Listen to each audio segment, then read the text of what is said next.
Bonjour, une petite introduction rapide à la vidéo qui suit. J'ai rencontré Noël Nérinck en République tchèque et cet agriculteur veut vraiment bien faire sur ses parcelles pour aller vers plus d'agroécologie, mais il est confronté à un contexte très difficile qui fait qu'il a du mal à arrêter le labour, mais il aimerait, car pour ses sols, pour la fertilité de ses sols, c'est mieux.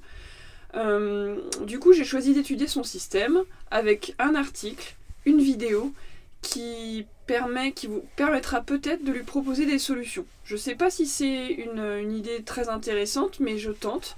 Si vous, agriculteur, enseignant, étudiant, vous voulez lui proposer des solutions, ça peut être un très bon exercice pour lui comme pour vous. Donc je vous laisse découvrir ça. Salut.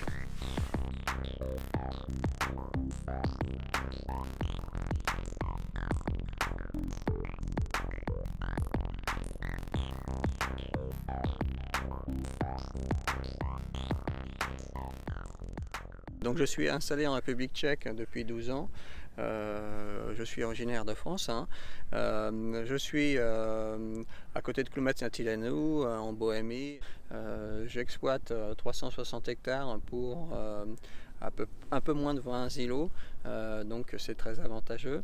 Par contre, on a derrière ça d'autres soucis, c'est que les îlots ne reflètent pas du tout le cadastre. Par exemple, ici derrière moi, j'ai une parcelle de 26 hectares qui en fait a à peu près 80 micro-parcelles cadastrales, si vous voulez. Alors c'est un souci parce que moi ici sur ces 26 hectares je ne loue pas 26 hectares, j'en loue à peu près la moitié, et l'autre moitié elle est échangée avec des voisins parce que comme on a beaucoup de micro-parcelles et on ne peut pas exploiter toutes ces micro-parcelles, on s'arrange avec des voisins pour refaire des beaux blocs.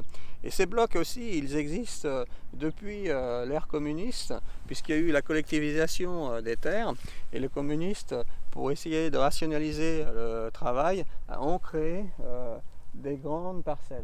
C'est avantageux pour le matériel, c'est avantageux pour le temps de travail. Par contre, aujourd'hui, ça nous pose quand même certains problèmes sur l'érosion, parce qu'en fonction des pentes, enfin, plus vous faites une grande parcelle, en fait, on a supprimé les haies, on a supprimé des fois les fossés pour avoir des belles parcelles. Et comme cette année il pleut beaucoup, on voit dans le fond du champ des flaques d'eau où déjà le blé est pourri, il n'y aura peut-être plus rien à faire. Ce qu'il faudrait, entre autres sur cette parcelle-là, c'est investir dans du drainage. Et comme moi, je ne suis ni propriétaire de 10%, ni locataire de 50%, eh ben, je n'irai pas investir tout de suite dans du drainage. L'investissement est beaucoup trop lourd. Une autre chose qui change avec la France, c'est qu'ici, nous, on n'a pas de droit rural. Donc, même si je loue les terres aujourd'hui, je peux rapidement les perdre parce que le contrat est sur une durée déterminée et n'est pas forcément renouvelable. Quand vous investissez sur du drainage, obligatoirement vous avez besoin d'une garantie de garder la terre à long terme ou à moyen terme.